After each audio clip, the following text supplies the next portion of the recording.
এগৰাকী মহিলাক এফালে টানিছে আৰক্ষীয়ে, আনফালে টানিছে ৰাইজে। কোনোপধ্যে মহিলাগৰাকীক আৰক্ষীক লৈ যাবলৈ নিদিয়ে ৰাইজে। আচলতে ঘটিছে কি? ঘটনা বোকাখাটৰ বালিজান যোগী গাঁৱৰ। এইগৰাকী মহিলাই অঞ্চলটোৰ বহু মহিলাক প্ৰতিমাহে 500 টকাকৈ দিয়াৰ প্ৰলোভন দি ফিনো পেমেণ্ট বেংক আৰু এয়াৰটেল পেমেণ্ট বেংকত একাউণ্ট খুলি দিছিল।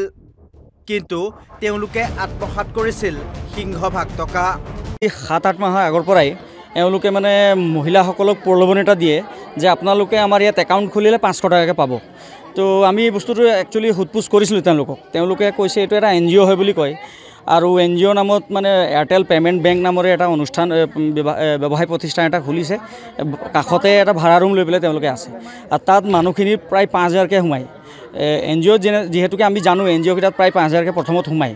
তেওঁলোকে 500 টকা সেই শ্ৰমিকসকলক দিয়ে বা একাউণ্ট হোল্ডাৰসকলক দিয়ে, আৰু বাকী 4500 তেওঁলোকে নিজৰ লগত থয়।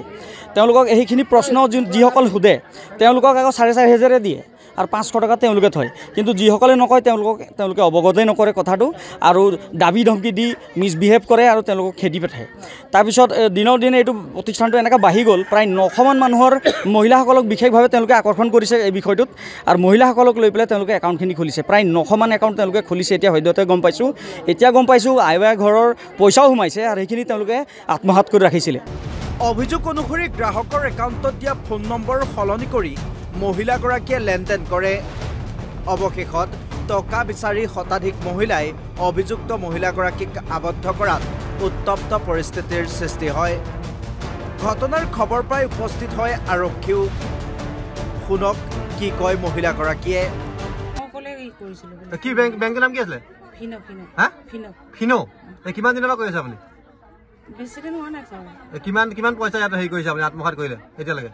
পইচা আত্মসাৎ কৰা নাই, মোৰ নিজৰ পইচা মই নিজে ট্ৰানজেকশ্যন কৰিছো। বিয়াতো মানুহে কৈছে আপুনি পইচা হেৰি কৰা কথা কৈছে। সিহঁতৰ ভুল থিংকিং হৈছে, আৰু সিহঁতক বাৰে বাৰে কৈ লোৱা হৈছে মই নিজে ভৰাই দিম। ভৰাই দিয়াৰ পিছত ফ্ৰী পইচা এটা আহে, সেইটো সিহঁতক মই দি আছো। কিমান মানুহে একাউণ্ট খোলাইছিলে? কিমান মানুহ আছিলে? বেছি নাই, কেইগৰাকীমান আছে। কেইগৰাকীমান আছিলে? কিমান মানুহৰ একাউণ্ট খোলাইছিলে? 900 মানুহ বুলি কৈছে। নহয় 900 নহয়। কিমান মানুহৰ একাউণ্ট খোলাইছিলে? 35 জনীমান আছে। 35 জন। ট্ৰেইনিং কৰিছিলে সিহঁতি, ট্ৰেইনিং কৰি পেলাই সেইটো ফ্ৰী পইচা পাইছে। কি নামটো কি? বেংকটোৰ নাম কি? ফিনো। এইটো ক'ত আছে? মেইন হেড অফিচ ক'ত আছে? মানে হেড অফিচ আছে গুৱাহাটীত আছে। আপুনি মানে বোকাখাটত কৰে? ইয়াত বোকাখাটৰ হেড অফিচ ক'ত আছে? বোকাখাটত আছে না ব্ৰাঞ্চ? বোকাখাটত আছে, আৰু বেলেগ জেগাত আছে, চবতে থাকে। সেইটো অকল মোবাইলতে ফিনো একাউণ্ট মোবাইলত হয় মানে এইটো এপছ হয়? হয়। এপছৰ নাম কি? ফিনো। এতিয়া আৰক্ষীৰ অনুসন্ধানতহে এই বিত্তীয় খেলিমেলিৰ তথ্য পোহৰলৈ আহিব।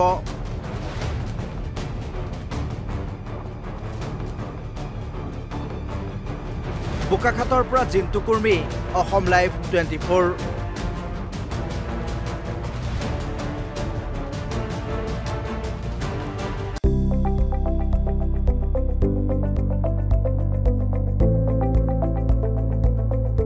NB নিউজ, সহজ সৰল ভাষাত নৱভাৰতৰ কথা।